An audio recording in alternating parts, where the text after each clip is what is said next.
For all the years I lived and ran a business in the United States, never once did I put a single dollar into a retirement account like an IRA. I just didn't trust them, and I figured there were better things for me to do with my money. Well, now there's one country that's saying that if you're going to leave, they may not let you take your retirement with you. I'm going to tell you what's happening.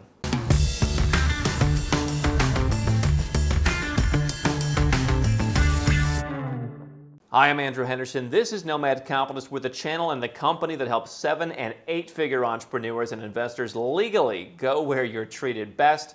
Now, I'm not a financial advisor. I'm not giving you financial advice, but I will tell you that from my perspective, putting money in a retirement account, if you're in the US, that could be an IRA, Roth IRA, what have you, just never made sense to me. And we've talked over the years about the different things that could happen. Many other successful entrepreneurs that I work with said they too don't put money in, or if they did at one point, they said, I'm taking it out and paying the penalties. I'm not saying you should do that, but I'm saying that people who want to leave and go where they're treated best, people who want to put their capital where it's treated best, have realized that not only can the government increase the tax rates when it comes to take money out of an IRA or other retirement accounts, they could theoretically take the money to pay for bills. Oh, these rich fat cats with their IRAs. Look at all these people over here who don't even have an IRA. How dare you have an IRA? You think that couldn't happen? Or they couldn't force you to put your money into treasuries? There's all kinds of things they could do. Well, now one country is taking it so far as to say, if you're going to leave, you might have to leave your funds behind. Here's the article from Bloomberg Wealth. The headline, China is blocking fleeing Hong Kongers from getting their retirement money. HSBC, also known here as the world's worst bank, Manulife, I added that part, Manulife and AIA are among financial institutions embroiled in a fight over billions of dollars in savings in retirement accounts. As tens of thousands flee Hong Kong for a new life in the UK, they're confronting the risk that they will be forced to leave behind their retirement savings. Scores are being detained access to money in the mandatory Provident Fund because of the cascading impact of Beijing's decision this January to withdraw recognition of British National Overseas Passports, BNO passports, as valid official documents. The UK government anticipates more than 300,000 residents will use the passport to leave Hong Kong, putting billions of dollars at risk of being trapped. About 30,000 visa applications under the so-called BNO passports were made in the first quarter of 2021 alone. The city's retirement fund has told account providers that these passports can't be used to prove departure from Hong Kong, a prerequisite for early access to funds, i.e. if you are too young to otherwise take out the funds. Trustees, which include major institutions like HSBC, Manulife, AIA, Sun Life Financial, now aren't allowed to release the money to those who've relocated on the passports. A 37-year-old real estate professional who participated in Hong Kong's unprecedented street protests said his request to access funds to the MPF had been repeatedly rejected even after he resubmitted his application with his British residence permit. Struggling to find work in London in the middle of the COVID-19 lockdown, the lack of access to money has deprived him to a crucial cushion. He says his MPF money with Manulife would be equivalent to more than a year and a half's rent in the UK, no less. Manulife has said it follows industry practices and regulatory requirements for processing applications.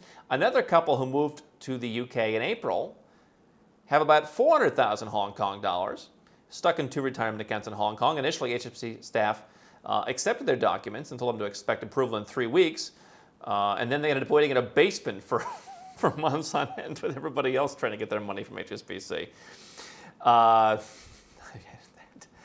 If you've ever been stuck in that HSBC basement down in Hong Kong, you're trying to get your money out when they, you know what I'm talking about, some of you. Then the company asked for more documents, including a housing lease in the UK, along with electricity and water bills. Despite providing this, HSBC did not approve their withdrawal. As with all MPF providers, we follow the regulators' requirements for processing applications related to early withdrawal. Okay, blah, blah, blah, blah, blah, blah, blah, blah, blah. And they go on and they tell stories of people, accountants who are in their 30s and everybody else. And so I'm not going to get into the politics of this, but I am going to say the following. What I realized from a very early age, and shaped by go where you're treated best, is you can put money, again, we'll take the U.S. as an example. You can put money into an IRA, you get a tax write-off. Or you can put money in a Roth IRA, and you pay the tax, and then you get tax-free growth. Number one, the governments can change the rules at any time.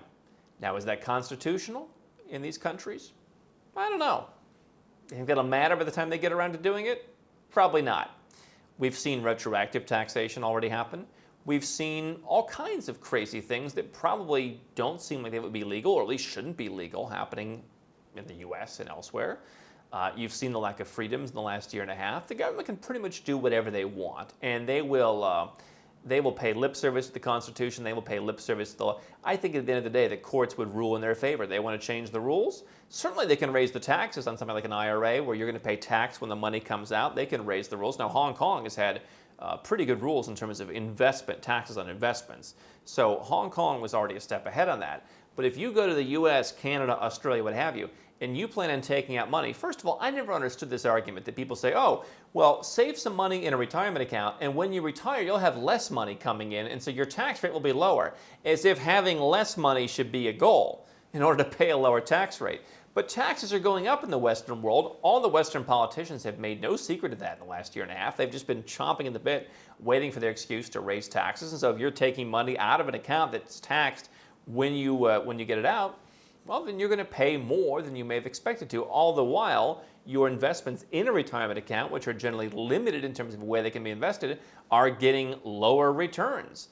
Many retirement accounts around the world, you can't put that money in cryptocurrency, you can't put it in gold, you can't put it in real estate somewhere offshore. You can't really use it for a lot of purposes. You can't use it to buy a property in the United States, for example, with U.S. accounts. You can't buy a property in a foreign country for your golden visa and then go and live in that property. That goes against the rules. So you've got a lot of restrictions against you. And now, as we see in this example, the government, and by the way, not just the government, but the entities that hold your money, they will do whatever they're told. They will not, you think they're going to stand up for your freedom? They're standing up for their ability to make a profit. They're regulated. They're not going to help you. You think that the bank, you think that any of these brokerage accounts is going to stand up against the government, and they're raising taxes or taking your money or, again, forcing you to put all your money into treasuries or whatever the case may be. If the government wants to make a rule to say you can't get at your retirement account money, or we're taking your retirement account, or there's one country where they said, oh, we're going to take half of it. We'll borrow it. We'll borrow it. Whatever they want to do, they can do that. No one's going to stop them. And for me, this is why I want my money to go where it's treated best. Again, I'm not your financial advisor, but if I'm looking at the situation, I'm going to get myself personally in the best tax situation that I can be in, so I don't have to use these vehicles to reduce my taxes. Now, people say, oh, Andrew, you don't take into account people have jobs. Well, right now you've got a time when people are changing their jobs. 1 in 10 Americans last year moved to a new place. Like 1 in 2 Americans is either resigning or thinking about resigning. People are becoming freelancers. They're getting remote work. There's never been a better time to get rid of the excuses about how you have to use these retirement accounts to have a good tax situation. I would get myself in the best tax situation possible, where I don't need to, use some kind of special vehicle to sidestep ridiculous tax policies. If you're living in a tax-friendly place, your tax rate might as well be 0, and you can just invest freely in your own name, or in some cases there may be a benefit to investing through a corporate structure or a trust, but you can just invest on your own without having to go through all the rigmarole where your money's tied up, where they could just say, you know what, when you put the money in, the retirement age was 59 and a half. You know what? Now it's 69 and a half. Or now you can only take out 2% a year. Or now, we're taking part of the money. I mean, who knows what they could come up with? You don't think that these politicians like AOC are going to eventually get around to classifying anyone with a 401k as rich? Listen, there are millions of people in the United States, tens of millions of people. They don't have a 401k. They don't have an IRA. They're living paycheck to paycheck, and they don't have these things. So therefore, in order to fund them, you, the fat cat with the 401k you've been saving up over the years, you might be deemed rich, and nothing will stop them. I'd rather have my money in my own name, get myself in a great tax situation personally, invest where my money is treated best. If I want to buy precious metals, I'm going to buy them and I'm going to store them somewhere else. If I have to report that in my country, I will. If I'm going to invest in real estate, I'm going to find REITs, I'm going to find actual real estate rental units, I'm going to find a real estate fund in a country that has good returns, good tax policies, good private property rights. Where can I invest that money? If I'm investing in crypto, just put it in crypto, right? And so by putting myself in the best possible personal tax situation, I'm sidestepping the need for these. And then once I've already done that, then I can go and find from the whole buffet that is the world today, If I could put my money anywhere in the world, not just where I'm allowed to put my money in my IRA or in my super or whatever other account you have, where you're limited to this tiny little basket of stuff the government wants you to invest in.